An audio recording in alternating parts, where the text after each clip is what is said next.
credentials are overrated. People get stopped by the idea that they're not good enough, that if they had another degree, if their folks had more money, if they had more status, if they were more prepared. There are no small moments. Maybe God has somebody in that cocktail party that I'm supposed to meet. Sometimes you have to do something that seems so insignificant to create a breakthrough, to move towards the light. Find your joy, you match it with value you can create, and you never work another day as long as you live. This is the Relentless Pursuit of Winning podcast, where we are here to educate, equip, and inspire people to build extraordinary companies. We're so glad you're here. Don't forget to like, subscribe, and hit the bell so you can get updates every time we drop a new episode. Now let's get it started. Hey guys, welcome to another episode of the Relentless Pursuit of Winning podcast. My name is Rick Meekins. I am your host today. And in our studio, we have Coach Jay Sargeant. How are you today, sir? I'm doing great, Rick. And I love the relentless. I love the word relentless pursuit because, you know, to be excellent, to have the big life, to make a contribution in every way, shape, and form, we need to be relentless. One step at a time, keep moving forward. So, and I've listened to a number of your podcasts. You're doing a great job. Thank you for having me on. You know what? Thank you so much. I really appreciate that. And yes, that relentless pursuit is the foundation. And we're going to talk more about that. I hope so. Excellent. Folks, you are in for an excellent show today. I'm excited to get into it. But if you haven't done it already, would you please like, subscribe, and hit the bell so that you can get updates every time we drop a new episode? And without further ado, let's get to it. So Coach Jay, we would love it if you give our audience a little bit of a breakdown of who you are, what you do, and why you do what you do. Well, I've been thinking about this because I know that that's your first question because I watch your podcast. So I am first and foremost a coach, way more of a coach than I am a businessman. I'm more of a teacher. I'm not worried about money or investment strategies. I just love to get in and teach and coach and help people see a different way of pursuing their life. So that's why I'm happy to be with you.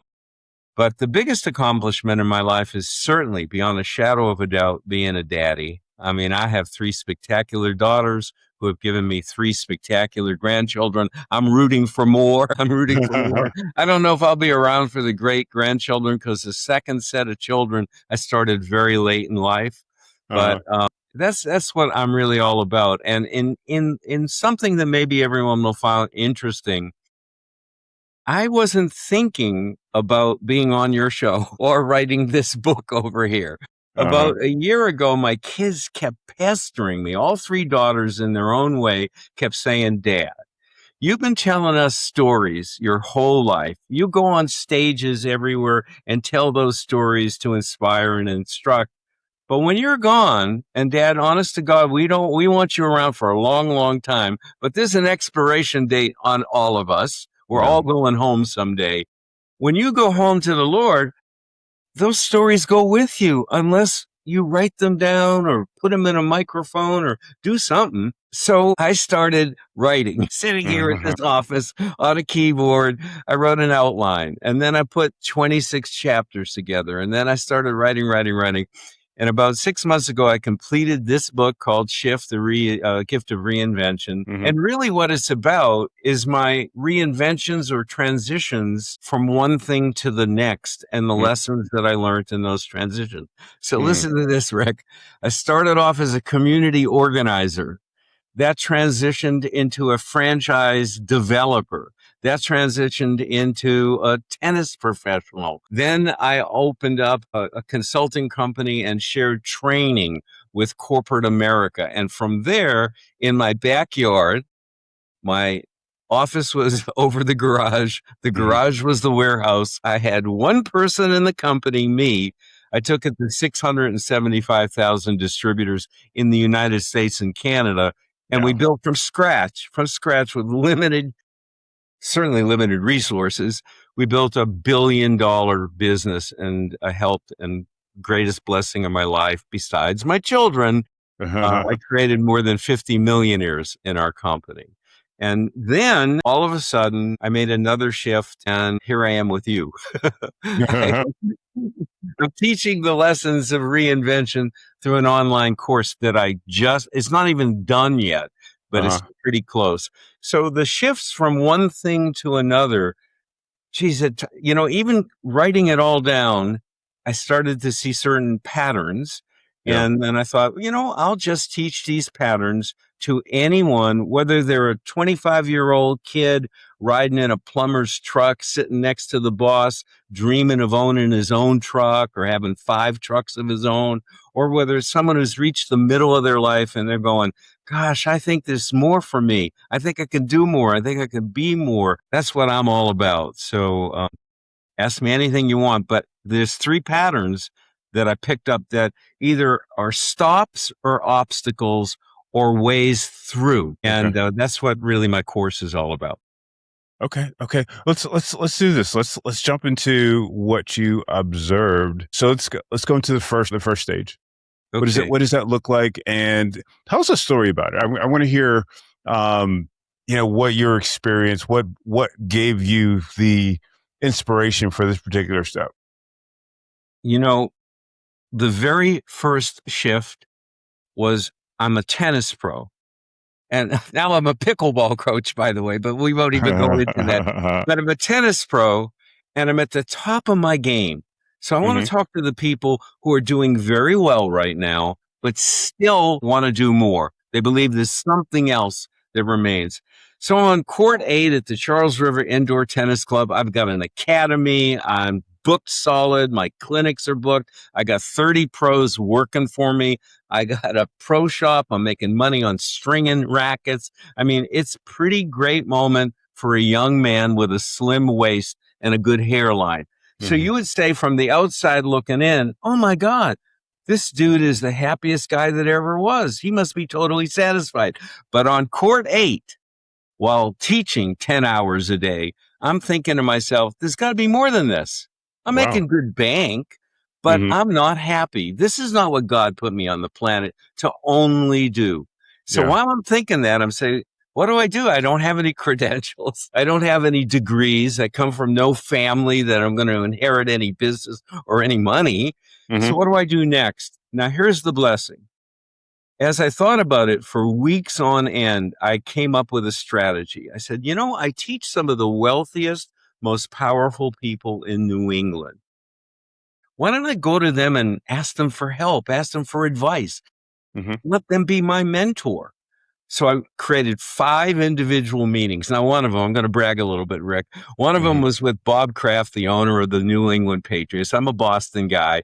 So Okay. Bob didn't own the Patriots back then. On the day that I went to go meet with him, he was very wealthy, of course, but he Uh-huh. owned a tennis club or a tennis team called the Boston Lobster. So I went to him and others and I said, who am I?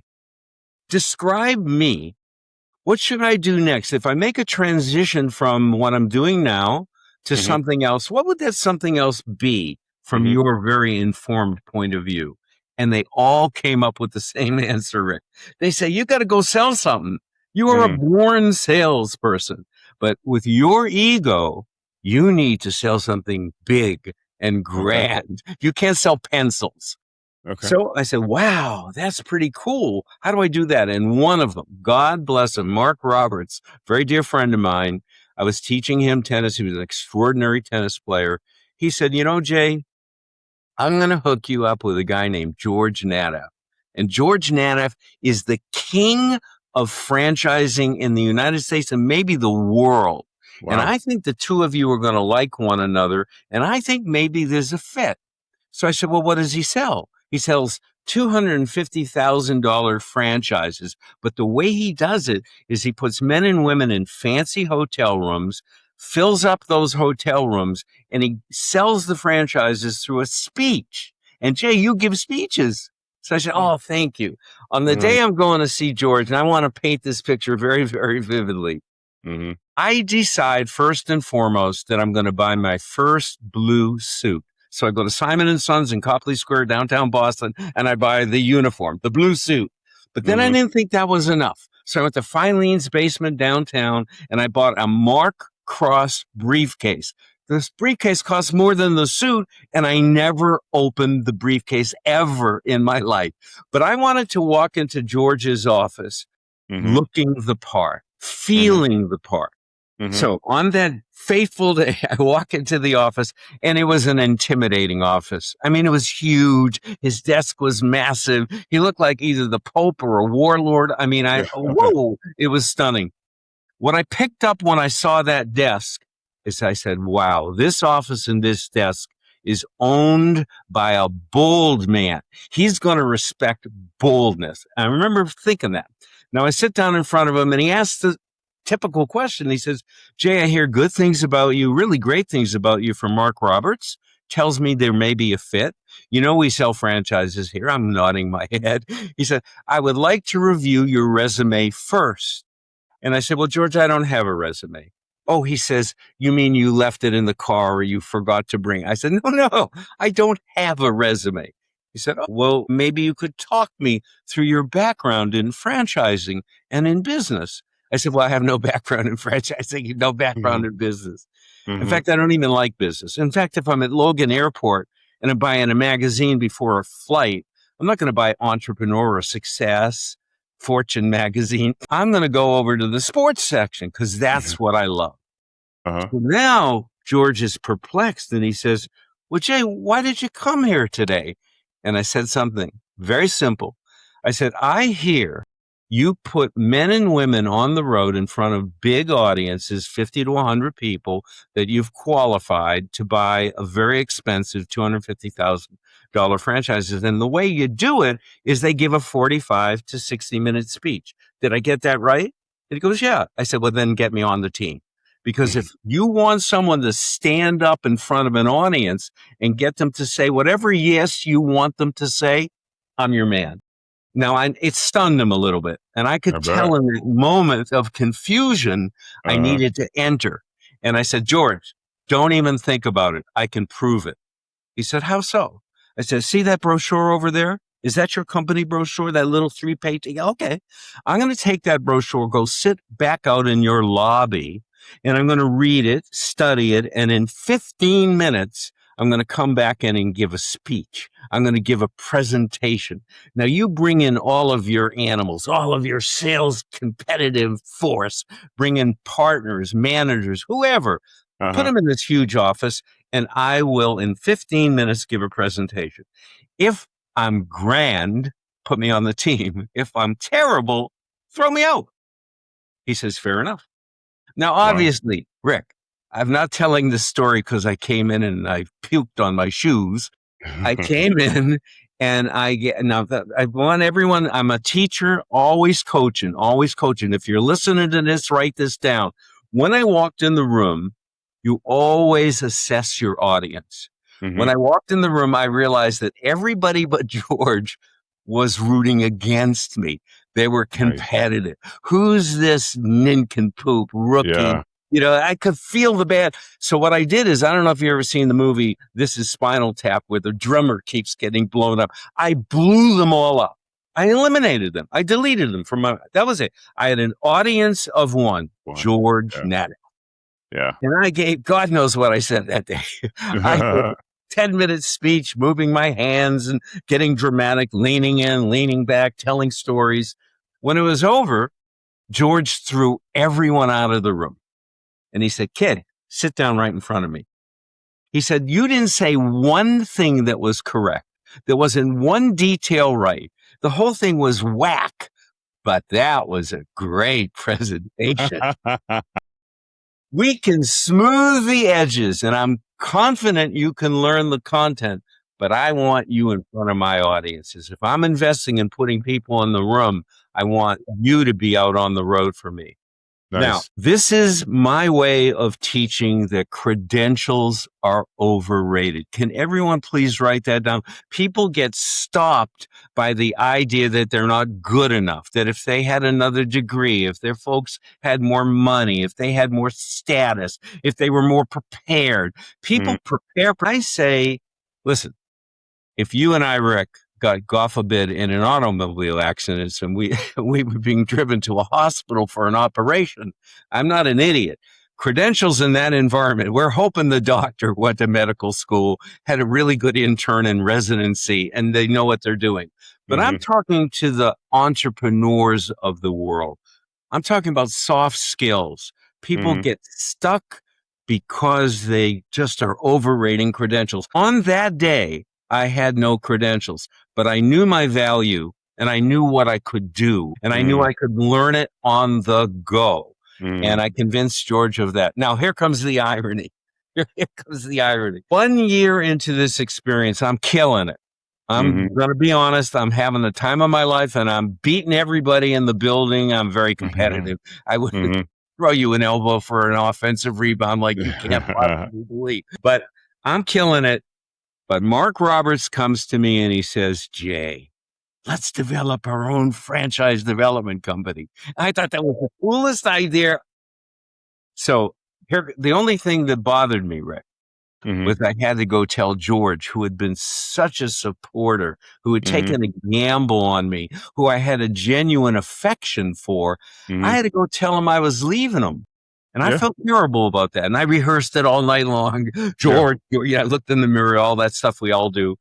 But I didn't have to do anything because the moment I opened up the door to his huge office, he looked up. I'll never forget the look. And he said, I know what you're going to say.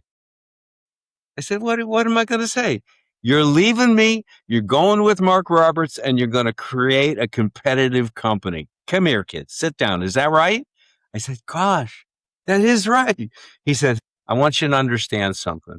From the day I met you, I knew I was leasing or renting you, not owning you. Yeah. And I have watched you do everything you promised me you would do. And I knew there'd come a day where you'd go out on your own. So listen very carefully. If you find it more difficult than you think right now, and you fall down and bruise your knee, the light is always on here. You can always come home to George. I hope you never make that phone call, but if that does happen, you've proven yourself, and God bless you. I hope you're amazing. There's room for all of us. It was a great. So it's the first thing. Credentials are overrated. People got to overcome that idea. That's bold. That's bold. I like the other thing that you said though. It's like sometimes we're too big for the fishbowl. And we have to be able to recognize that because the fishbowl is going to be containing, and you had just so much more. And you recognize that, and someone else recognized that in you as well, which just kind of adds fuel to the fire. So congratulations for that. But totally. I think from sales perspective. The other side of that I was thinking was like, even from a hiring perspective, I think for, sometimes with startups, we look at people and go, oh, well, they're going to be too expensive or, whatever it is, but it's that same mentality. You know what I'm saying? Credentials don't necessarily matter. It's like, what, let me sell you a vision. This is what we want to do. Come on, join the team. I love that. I love that. Cool. Thank you for that. What's number two? Number two is there are no small moments. And I could pick from 10 different illustrations, but I just got to share with you that people may think watching me, Rick, oh, there's a social butterfly. There's a gregarious guy. There's a guy that loves to party or go out.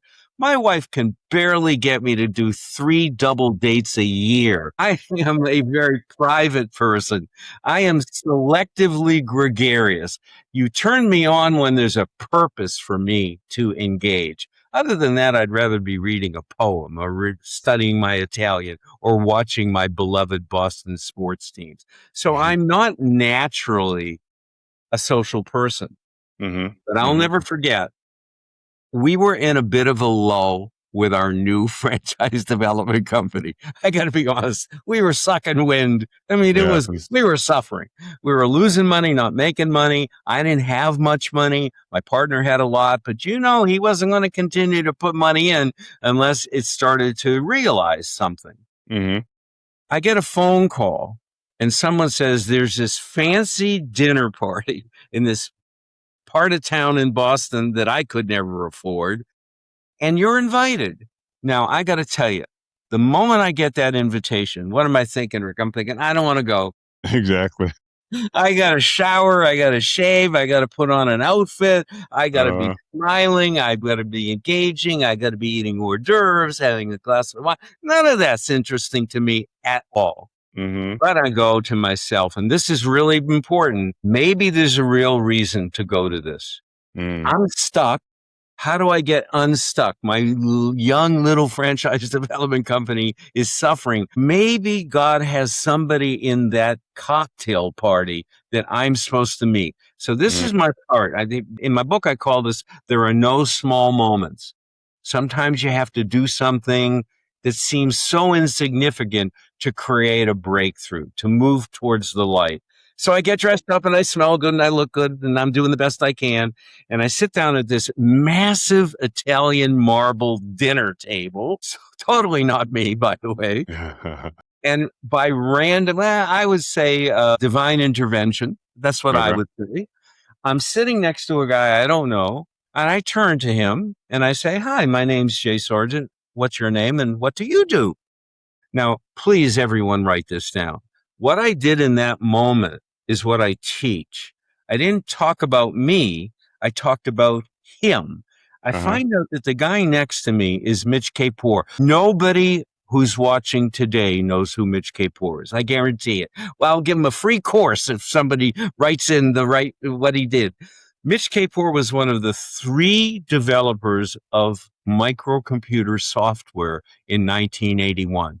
There was the beginning of Word as a word processor. Mm-hmm. There was Ashton Tate's database management program called DBase 2. And there was a spreadsheet program called Lotus 123. I remember The those. guy next to me is the developer of Lotus 123. Wow. So, no, it's not 1981. I don't know anything about what he's talking about. He says, he tells me VisiCalc to VisiPlot to 123. I don't know what a spreadsheet, but I'm fascinated. And I said, oh, wow, eventually, I let Mm-hmm. him go. I kept Mm-hmm. asking questions. And I realized as he was speaking that he was talking about a wave of business development right at the beginning that was going to be huge. I got excited. And all I wanted to do is get on the top of that wave. Well, how could Mm-hmm. I get on the top of that wave? So I asked them that. I said, listen, I own an incredibly successful franchise development company. And we are always looking for new properties to develop. We're working for the next giant in an emerging industry. If you were me, Mitch, what would you be looking for? And he said, oh, Jay, that's simple. There are now computer hardware stores called Computerland emerging all over the country, but I they don't remember want to them. sell software. They just want to sell the box. You should develop software retailing and put a software retail store as close to you as to a Computerland as you can, and people will walk right into your business. I said, wow. I said, does anyone have one of these? And he said, well, since I sell software, I know there are only 4 locations I'm selling to. One here in Boston, one in Washington, D.C., one in Chicago, and one in Los Angeles. So the next day, I don't even ask my partner because I think he would have been a no. Do you understand? I think he was to the point where he wasn't going to throw good money at bad, that thought form. Mm-hmm. Mm-hmm. So I take the limited amount of money I have and I buy tickets. I go to the Boston store. It sucks. I go take an airplane ride to Washington, D.C. That store is worse than the Boston store. I got a ticket to the Chicago location, a little bit better, but nothing impressive, till eventually I get to Los Angeles. When I get to Los Angeles, I walk into a little 1,500 square foot retail store on Pico Boulevard in West Los Angeles, and I was in heaven. Mm, There were customers. We called them back in the day, you probably know this, copter heads from Caltech, fooling around with Ataris and Commodores and yeah. Trash 80s and Apple IIes. There Yes. wasn't a Mac and there wasn't a big blue IBM computer back in the day. But they were all standing there. There were like 50 people in the store. Uh-huh. It wasn't Bloomingdale's. It wasn't perfectly merchandised. It didn't have a Mm-hmm. gorgeous sign, but there was action and energy. So I go, oh my God, this is it. This is the one. Thank God.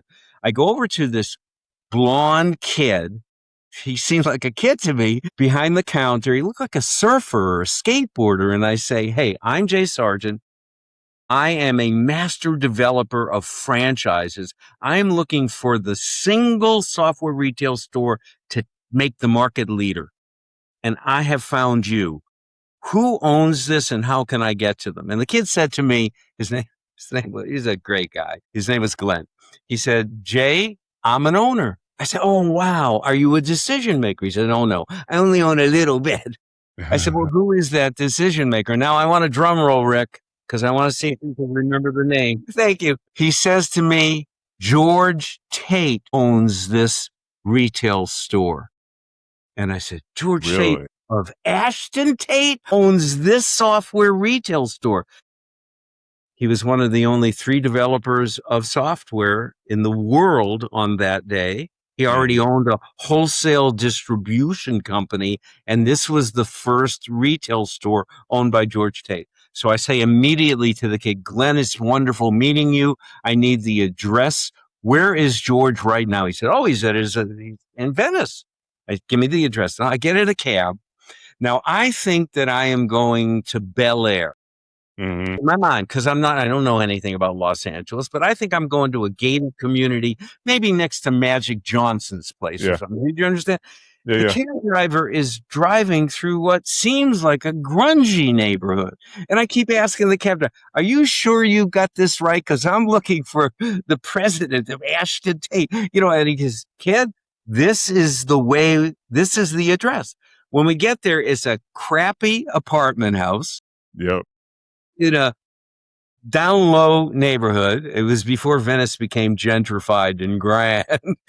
And I get out, give the cab driver his money, and I walk up this flight of stairs and I knock on a screen door. And out comes a guy with no shirt, a big belly, little running shorts, the kind we used to wear, with a cigarette hanging out of the side of his mouth. And I was perplexed. I said, I'm Jay Sargeant, franchise developer. I'm looking for George Tate of Ashton Tate, who owns the software retail store on West Los Angeles on Pico Boulevard. He said, that's me. I said, well, it's a pleasure to meet you. He said, come on in. Tell me what you can do for me. I then tell my story about being a kingmaker and that I've identified his retail location as the single most competitive retail, and I'm going to anoint it and make it the largest in the land. In an hour, on a yellow pad of paper, we sign a contract. Nice. 2 things about the contract. I got good money for selling each of those franchises, enough for me to develop a team so I could commission other people, so I didn't have to be alone. If people are taking notes, this was maybe the most important part of the meeting, other than winning them over and finding them, of course, taking the risk and spending all the money I had in the world to make this trip. Everything I was all in, baby, like a poker game, pushed all the chips in. I said, George, I'm going to need about a $75,000 budget to launch this. Now, remember, that's 1981, so $75,000 was $500,000 back then. And he signs that contract, gives me the budget, gives me the commissions, and the whole 9 yards. Wow. I'm not going to belabor this. We sold in 18 months from the day I met him 154 franchises from scratch. Wow. Now, what we want to talk about here and what we want to recognize is something I've seen over and over again. If you're stuck, you got to move. Sometimes you got to take a bad meeting to find a good meeting. Sometimes you have to take a bad gig to get a good gig. But you can't make money and change and shift and reinvent while sitting in the Barca Lounge or watching ESPN. God knows I've tried. God knows I love ESPN more than any other. I could watch sports all day long. But you got to recognize there are no small moments. You don't know where the gold is buried till you chip away in the mine. You just got to go do the work.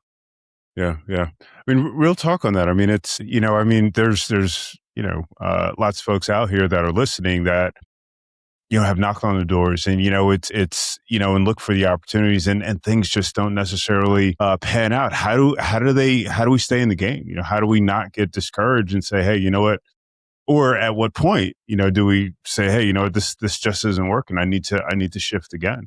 Because I mean, you're talking about, so there's an argument that could be made that you were just lucky to be in the right room at the right time, talking to the right person out of everybody in that room at that single networking event. It's buried in the word that you've coined, that you stand for, relentless. Do you think I'm here telling you about the ones that didn't work? Do you think I got lucky immediately from success to success to success? Not at all. I could put a whole show together. We could do next week how I failed 10 times. So you got to have, as we used to say in my old neighborhood, guliones. You got to have courage. You've got to do it again and again. Keep knocking on the door. Yeah. And do it again and again. Yeah. I'm going to share with you a very interesting twist in this story. If you and I are watching a TV show, a series, here comes the twist. As good as that campaign was, guess what happened? I never tell it this way, but for some reason I'm going to tell it that George Tate died 1.5 years into the experience. Wow. I'm not going to get into why he died and how he died. Just suffice it to say, he passed away. He was a heavy smoker, had a massive heart attack. He never took care of himself. And one day I went to the office to say hello to him, and he was gone. Oh, my goodness. His widow sold the business. To someone else. To someone else who loved Ashton Tate, but disbanded the distribution company. And at the height of our most glorious franchise development success, closed my division completely down. Completely out of my hands. I'm called into lawyers at Century City here in Los Angeles, and they said, get your effects together, it's over. Over. Now, in that moment, I had some money. Thank God I had made money, and I had enough to sustain myself, but I needed to find the next gig. And that was incredibly, I can't begin to tell you. We were on the verge of taking it public with Alex Brown.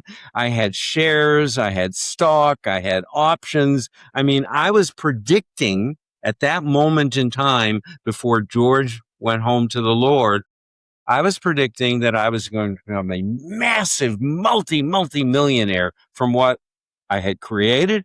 And I had hundreds of stores lined up for the next year. Wow. Because the stores were doing well.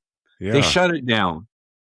In that moment, I could tell the story in 1,000 ways because I met a woman, I fell in love, all kinds of neat things happened. But I was in between trapezes. Everyone has been there. That existential moment. Well, what do I do? Whither thou goest? What do I do next? And in transition, guess what I did? I called up George Nadeff. Okay. I called up George and I said, George, this is what's just happened. And he said, kid, I hoped you never called me, but this is so fortuitous. You are truly blessed because right now I am beginning to develop a franchise. I'm going to call it Boston Chicken. It's going to be huge. I'm looking for someone to be the president and lead the charge. I'm going to have it based in New York City. I'm going to put somebody up in downtown, midtown Manhattan. And he gave me a compensation package that was stunning. It had everything. It had base, it had commissions, group commissions, bonuses, and shares.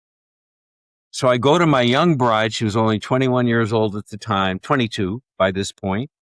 And I say, sweetie, we're leaving Los Angeles and Uncle George is bringing us back to New York with a stunning program. Now, Boston Chicken went on to become very successful, just so everyone knows. And as happy as I should have been, Rick, I wasn't. Now I'm going to talk about, it's a small sub theme here, and it may not be for everybody, but I have no tolerance for emotional pain. I can take a fist, but I don't like to be unhappy. I've got to feel like I'm doing the right thing, like being with you here and doing this podcast. This feels right to me. So even though I've got this massive stable, strong, foundational offer. Uh-huh. Got a lot of exciting elements to it. Back into franchising, which I know. Hey, great. New York City, opera, theater, sports, Madison Square Garden. Everything kind of Everything. sexy. I'm taking Yeah. my young wife to a place she's never seen. I should be ecstatic. But for 2 days, I didn't tell her. I didn't want to disturb her. I'm thinking, I don't want to do this. I don't want to go back east. And I don't want to be a chicken empire builder. I don't want to talk about chicken. That's all there is to it. One night, 3 nights into this crisis of my self-imposed crisis of mine, I'm sitting by a swimming pool, massive swimming pool, 250 chaise lounges around the swimming pool. My wife, Lee, is asleep upstairs. I'm sitting alone on a chaise lounge and I'm thinking, deep in thought, and a bald-headed guy with a baseball cap and Bermuda shorts sits down next to me on the chaise lounge. Out of all the places he could have been or could have sat, he sits down next to me and he says, "A penny for your thoughts." I said, "Oh, are you in trouble?" Because next to the word loquacious in the dictionary is me. I don't have a minute. Everything takes me a half hour. He says, "Yeah, I don't care. I want to hear what you're thinking about." And I tell him my story. Gets up, runs to his car. I don't know where he goes, comes back with a book. I want everyone to know the book, Frogs into Princes. Frogs into Princes. Hands me the book. Now, the book has been beaten to death. The spine is busted. It's got notes, all over it. Clearly, it was an important book to him. He says, "This, after listening to you for 30 minutes, this is what you should do with the rest of your life. Read the book." I said, "Well, God bless you. I don't have any money on me. I'm in short pants here." He said, "I don't want, it's a gift, but read the book." I said, "Okay, great, I will." He said, No, read it now." So I start reading. I get to page 11. I look over. He's gone. Never saw that guy again. Never saw that guy again. On page 11, by page 11, I was out of my mind. I run up, wake up Lee, and I say, "We're not going to New York. We're sending back the $10,000 he advanced us. We're not going. I have found what I want to do, need to do, and ordained to do. I'm going to teach this book." Now, what I found in that book, I can't get into it in this short little podcast, but what I found was a breakthrough for me. I was resistant to selling, Rick. My father sold life insurance to get out of being a truck driver and a teamster. And every night he'd finish work and he'd sit on the side of his bed. And in our little apartment house in Brighton, Massachusetts, through the thin wall, I'd hear my father selling. "Mrs. Kennedy, Mrs. Sullivan, Mrs. Ianello, if your husband dies tonight, what do you do tomorrow morning to take care of your family?" I heard that line over and over. I was disgusted by his sales techniques. And as a little boy, I said to myself, I'm never going into sales, but I ended up in sales. And I did as I've already shared with her, I did well, but I always struggled. When I read those 11 pages, I saw that there was a way to be, teach, and coach sales and sales communication in an elegant, people first way. And I knew that if I taught those 11 pages, I would bless people, set them free, and make them infinitely more happy and successful. So when I told Lee, we were sending the money back and that I was going to teach she loved me dearly and she was a kid. I was 16 years older than her. She said, "Well, honey, I was kind of looking forward to the money and going to New York. But if you think this is what you want to do, I'm behind you 100%. I'm not going to tell the whole story, Rick, but I developed an $11.2 million consulting business selling those 11 pages over a 7 to 8 year period of time and had the greatest time of my life doing it. So here's the deal. Credentials are overrated. You got to respect every moment. There are no small moments. And it's never too late to change. Because I'm telling you this story, I'm already in the middle of my life. And I go from something I know that's stable, that's lucrative, to something that's completely unknown Mm-hmm. because it's what I felt I was ordained to do. Mm-hmm. That is really powerful. That is really powerful. I think I think this is when I hear you talk about this. This is a major shift, in your life, and you have a wife, and you already have a life, and that sort of thing, and you trusted that you were going to be able to turn this into something. You literally took nothing and turned it into multi-million-dollar business. The challenge that we have sometimes is taking that leap. That's a leap of faith. That is it. That's beyond a lot of people's ability to change. This is like I had my company for 20 years, and then it's like, hey, shift. We're going to do something completely different. What gave you the guts to do that? I come from a very modest background, but the gift that my parents and my grandparents gave me was an entrepreneurial spirit. When I was a young man, I went to Boston College. I didn't graduate, by the way, but I went to Boston College. And the first year, in my freshman year, I went home with Mike Belford to his phenomenally wealthy home on Long Island. Mm-hmm. Come from a very modest, working class, blue collar Jewish family. I'm now at Christmas dinner at the Belford Mansion. And around that table, I'm having an experience that was disorienting, because around my family, there'd be cacophony and screaming and yelling. And we were a joyous group, but we'd Yeah. be in a little dinky space. I'm in this huge space, big table, very discreet, elegant conversation. And you know what they're talking about? I will never What? forget. They're talking about equity and profit sharing and stock and Yeah. leverage. And I'm sitting there, I'm only 18 years old, and I'm thinking, I'm screwed. Look what these people are talking about. My family hasn't known anything, certainly doesn't have any strategy. Uh-huh. I'm dead. But what I then realized as life proceeded is I got a greater gift. I got a greater gift. My mom and dad wanted to be rich. They were never rich, but they Mm-hmm. were always trying to be rich. So Mm-hmm. they sold shoes in the living room of our little apartment house. My mother would buy black pumps and put rhinestones on the toes to customize them. And they had a little inventory, and they sold shoes on Tuesdays and Thursday nights. My Uh-huh. mom and dad taught mambo and cha-cha lessons in that exact same living room. My Jewish mother taught Chinese cooking classes in a dinky little kitchen in that apartment. Although none of these things were spectacular successes, they were all something that fed them, Yeah. that energized them, that gave Yeah. them hope. They made a little bit of money and they kept going and going, never disappointed. My mom and dad found, the tragedy and comedy symbols, the Greek tragedy and comedy. My Mm-hmm. father found a version of tragedy and comedy with clowns.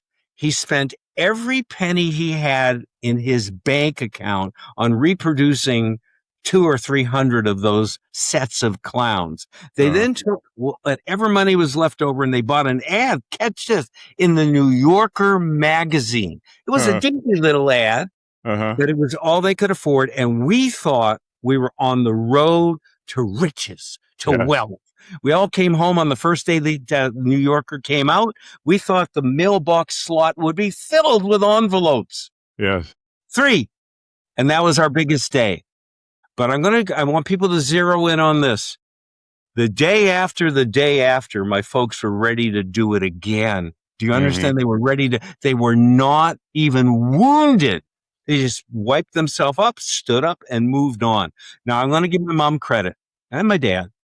My mom found an art glass on Cape Cod that she fell in love with, Seidenstricker glass. Mm-hmm. She went to the owner after 2 or 3 times going to the store, and she said, Bill Seidenstricker, I can represent you in Boston. You're here on the Cape. You're doing phenomenally well. I love your glass. If you will consign boxes of the glass to Bernie and I, my dad was Bernie, my mom was Gladdy, Bernie and Gladdy, consign the product, we'll take it to Boston and we will sell it in any place we can. And that glass money put my brother through Harvard for 4 years debt free. Wow. So it isn't as if they didn't become millionaires, but they did periodically land on something they loved. They shared it and they made important money.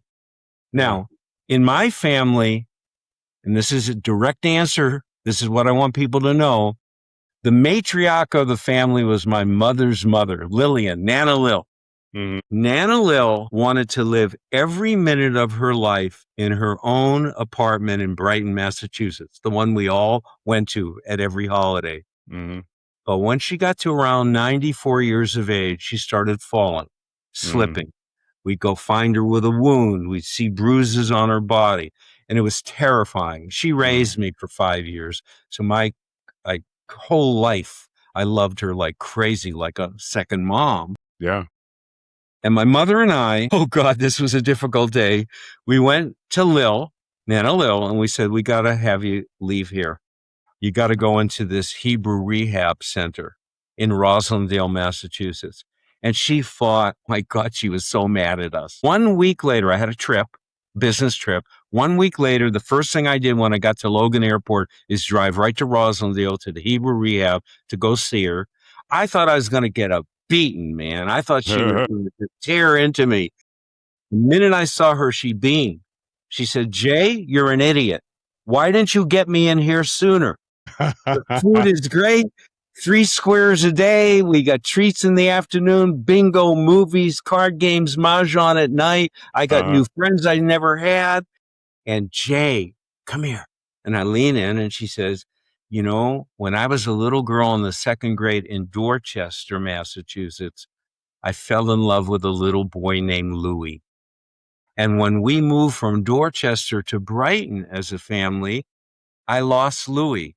Guess what? I said, what, Nana? I found Louis. He's here. What? And we're in love. We're in love. We're in love. I said, you're in love with Louis? She said, Jay, this is my Romeo and Juliet moment. I loved your grandfather, but this is my Romeo. And he brings me a muffin in a little napkin like it's the Hope Diamond. Wow. And every night we sit together before they bring us back to our respective rooms. We hold hands and we tell stories and we give one another a kiss. I said, oh my God. On the last day I ever saw Louis and Lillian and Louis, I went to go visit her on an autumn afternoon, not spring, autumn. And they were sitting in a courtyard all alone with their walkers in front of them. And I go and I spent about an hour and a half loving them loving me loving them. Wow. And then I had to go. The sun was setting. And I said, I gave them hugs and kisses goodbye. And as I left, I went up a level and across a little corridor where there was glass window looking down at them in the courtyard. And it was getting chilly, so they got a little cold. And I just stood there because I suspected it might be one of the last times I would ever see her because I was relocating. And I stood there. And they got cold, so they stood up, they got their walkers, and they waddled, so impassioned that they'd waddle, kiss. Waddle, kiss. Couldn't keep their hands off of one another, Rick. Amazing. So I was taught by my family to be resilient, to begin again, to never give up. There's possibility you push, and finally, some door opens, some light emerges. So that's what I wrote about. That's what I teach. I got a course that people can take. They can't take it quite yet, but they can go to my website, get in, pre-enroll or whatever they want to do. But honest to God, I'm not doing this to create more money in this lifetime. I'm a coach, and I want, if any, this morning I said the same prayer I always say before I do any presentation, any prayer, in any podcast. I just pray. I say, God, put one person in my audience whose mind and soul I can touch to create some form of joy, improvement, transcendence. And so thank you for having this podcast and allowing me to do this work. Absolutely. I guess I'm the recipient because I feel extraordinarily blessed, by our conversation. Thank you so much. I love to talk about, resilience and pushing forward. I mean, obviously, we have that, we talk about the relentless pursuit, and, it requires resilience. It requires, continuing to push forward regardless of the failures, that we alluded to. So since you're in the catbird seat, the question comes to you. You probably know the question already, but I'm going to ask it anyway. So, the name of the podcast, of course, is The Relentless Pursuit of Winning. Everybody defines winning in whatever way they need to. The challenge that we run into is maintaining that relentless pursuit. So, what would you recommend to our audience in order to guide them or enable them to maintain that relentless pursuit? It's an equation, and I was terrible in math. When I say equation, God bless my math teachers who knew I never did any homework and it was terrible, but it is an equation. You find your joy, you match it with value you can create, and you never work another day as long as you live. Is this work? What you're doing now work? Is what I'm doing now work? So what people need to do is they need to find what they're good at, where they can create value. And it doesn't have to be like me, public speaking, yada, yada, metaphor, design, storytelling. Find what you're good at. And literally, I started this podcast off referring to a young man in a truck in Akron, Ohio. He's a plumber. He's an incredibly gifted plumber, but he's young and he's working for someone. And the emblem on the side, the graphic on the side isn't his name. It's that guy's name. But the kid wants to own a beautiful home in Akron, Ohio with a swimming pool, 3,500 square feet, 4 bedrooms, and a playroom. Do you understand? But as long as he's alongside of the guy who owns the truck and his name isn't on the truck, he's not going to get that. So what someone needs to do is say, I can do this as well or better than anyone alive. Doing it brings me satisfaction, happiness, and joy.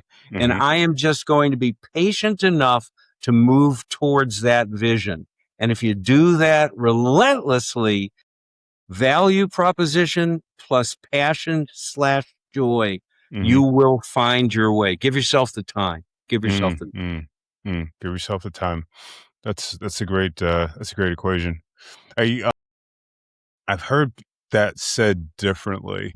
Find something that you enjoy and never work another day in your life. It's like but you added a vision, component to that. There was something that he wanted to accomplish. And so it becomes, in my mind at least, part of that equation. It's like I love doing this thing, I love to create value for people, but there's an end to it. Would you agree with that? I agree. I mean, I've studied successful people my whole life. I owned a company called Paradigms for Excellence, my training company, which was based on the concept of expert modeling, studying sales forces. Before I taught any sales force, any sales technique, I would ride with the worst, the middle, and the best. And then I would take the best. And I had big clients like Toshiba and Epson and Northwestern Life Insurance, Home Federal Savings and Loan. I was big in banking. And I would study what made the best people best. And I can tell you that you have identified something critically important. The third variable was being outcome based, knowing the direction you're moving in. Now, you may want to get to Z, but we all start at A, and you may pause forever what feels like at C. But if you always know in every interaction and in all the progress of your life, my outcome, my Z is right over here. You just keep that vision. So you have identified an incredibly important component of excellence in general. Thank you. Yeah, I think about that a lot. We've had this conversation, and it's like I think I look at some of the work that we do with this podcast. Even it's like what is that end zone, and it is to reach entrepreneurs and help them help to educate, equip, and inspire them to build not just companies but extraordinary companies. And this is the importance of this conversation. It's just like how do we create excellence? and it's maintain that relentless pursuit. So thank you so much for that. Is there anything you want to leave our audience with? I'm totally complete. I feel like I've shared my important stories. We've identified the processes. We've talked about the lessons.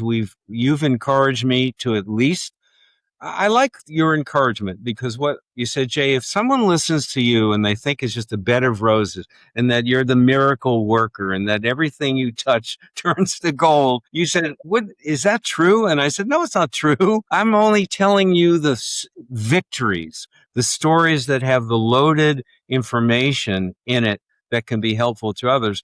But I also have to freely admit, you need to be patient. You need to be relentless and persistent. You need to be able to absorb a blow. My great paternal grandfather was a boxer. And just before he passed, and a bookmaker, he's really made his money gambling. Mm-hmm. But my Papa Boney, he was called Boney because he was an extremely light. I'm 6'2", he was 6'2". He was 6'2" when there weren't very many Jewish men who were 6'2". But he only weighed 135 pounds, so he fought at flyweight. I mean, I don't even know what his nickname was Boney, and it lasted his whole life. So my Papa Boney, and the last time I ever saw him, literally the last time I ever saw him, he lived to about 98, maybe 99. I saw him, he's wearing a little bow tie and his little felt hat, sitting with his short sleeve dress shirt in a chair. And I said, Papa Boney, what do you have to say? And he says, kid, there's going to be a lot of battles, but here's what I need you to know. Keep your hands up and always fight out of a corner. Punch your way out of a corner. And I got to tell you, it's a signature piece in my mind all the time. When I get hit, when I fall down, I think of Papa Boney and I punch my way out of a corner. You got to be rugged in this lifetime. That's gold. That's gold right there. That's gold. If someone wants to get in touch with you, someone wants to work with you, what's the best way to do that? Best way is, and I got to look at it because it's brand new, the shiftproject.academy. I'm at the shiftproject.academy. I'm developing it. I'm excited about it. It's not ready yet, but I'm developing my own YouTube channel where I'm going to tell a series of stories. I'm going to try to be, everyone can give me a prayer. I'm going to try to replicate what we all love on Amazon Prime and Netflix, series. You know, where you go, well, I'm exhausted, but one more episode, one more, because they keep moving forward with cliffhangers. I'm creating my own YouTube channel with stories in topics with cliffhangers. And I've done one. I need to do 30, but that's another story. So go to the shiftproject.academy and somehow you'll find me and see what I'm developing over. Awesome. Coach Jay, thank you so much for being on the show. I really enjoyed our conversation. God bless. God bless, my friend.